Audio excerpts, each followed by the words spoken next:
नमस्कार दोस्तों, मैं सतीश सुमन आपके अपने YouTube चैनल श्रेष्ठ भारत में आपका स्वागत करता हूं। ऑनलाइन फरेब की दुनिया में हाल ही में एक नया शब्द जुड़ा है, डिजिटल अरेस्ट, यानी कि डिजिटल गिरफ्तारी। पहली नज़र में विज्ञान कथा जैसा लगने वाला शब्द फिलहाल वास्तविक जीवन के लिए खतरा बनता जा रहा है। वे सरकारी आंकड़े डराने वाले हैं कि साल की पहली तिमाही में नागरिकों से इस धोखाधड़ी के जरिए 1 अरब 20 करोड़ की ऑनलाइन लूट हुई है। बीते रविवार को मन की बात कार्यक्रम में प्रधानमंत्री द्वारा इस संकट का जिक्र करने के बाद यह मुद्दा राष्ट्रीय विमर्श में आ गया। उन्होंने देशवासियों से इस भय से मुक्त करने का आह्वान किया है और कहा है कि उन्हें इससे बचने के लिए सजगता का मंत्र अपनाना है। उन्होंने लोगों से कहा कि वे घबराएं नहीं। साथ ही कहा कि सरकारी एजेंसियां, ऐप हैं, फेसबुक हैं, व्हाट्सएप हैं, स्काइप हैं, वो नागरिकों से सीधे संवाद नहीं करते और ये एजेंसियां कभी भी किसी नागरिक से पैसे की डिमांड भी नहीं करते। तेजी से पनप रहे इस संकट से बचने के लिए उन्होंने एक मंत्र दिया है कि रुको, सोचो और एक्शन लो। दरअसल भय में डालकर लोगों को लूटने वाले व्हाट्सएप आदि से कॉल करके डराते हैं कि वे पुलिस, सीबीआई, आरबीआई या नारकोटिक्स विभाग से बोल रहे हैं।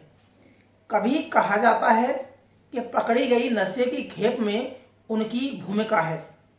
कहा जाता है कि ड्रग्स वाले पार्सल जब्त होने के बाद यह सूचना दी जा रही है। उनसे कहा जाता है कि या तो वो मोटी रकम भुगतान करें या फिर परिणाम भुगतने के लिए तैयार रहें। दरअसल ये शातिर अपराधी यह दावा करते हैं कि ठगे जाने वाले व्यक्ति के बारे में वह सब कुछ जानते हैं। भय और अज्ञानता के कारण बहुत सारे भोले भाले लोग उनके बिछाए जाल में आ जाते हैं और मोटी रकम अदा कर देते हैं।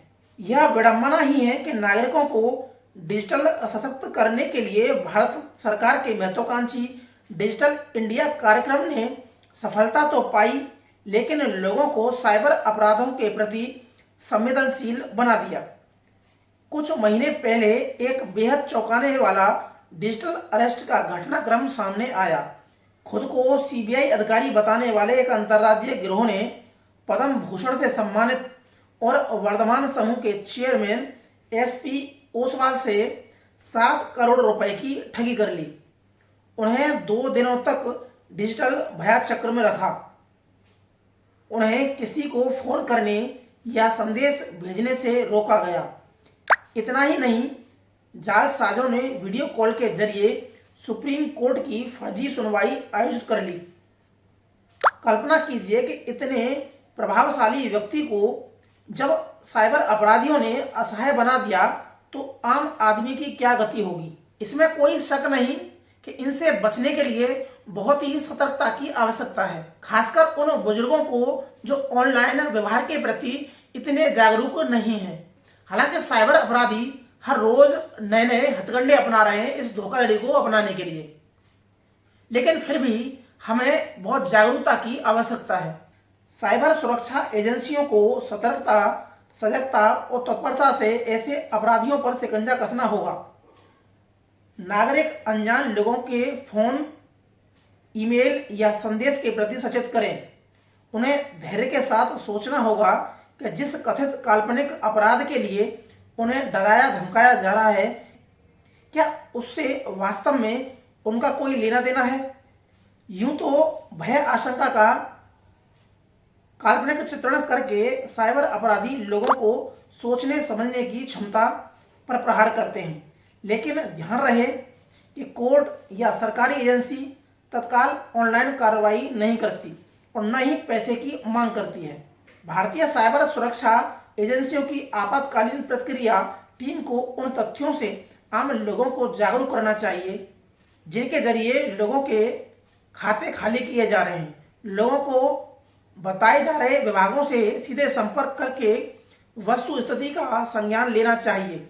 यदि अपराधी भय में डालते हैं तो घबराना नहीं चाहिए।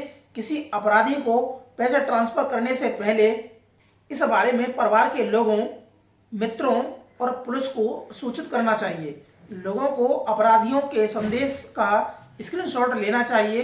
फोन कॉल्स, रिकॉर्ड आदि सबूत सुरक्षित रखना चाहिए। साथ ही साइबर हेल्पलाइन 1930 पर डायल करें व स्थानीय पुलिस को सूचना करें। तो दोस्तों, आज पढ़ा हमने ऑनलाइन गिरफ्तारी के बारे में कि किस तरह ये ऑनलाइन फरेब होता है, किस तरह लोगों को भय में डालकर उनसे ठगी की जाती है, और पढ़ा कि अगर ऐसी कंडीशन बनती है तो हमें क्या करना चाहिए, कहां पर कॉल करना चाहिए। तो आप लोगों से यही गुजारिश है कि सतर्कता बनाए रखें। तो आज के लिए सिर्फ इतना ही। मिलते हैं हम अगली वीडियो में। तब तक के लिए नमस्कार।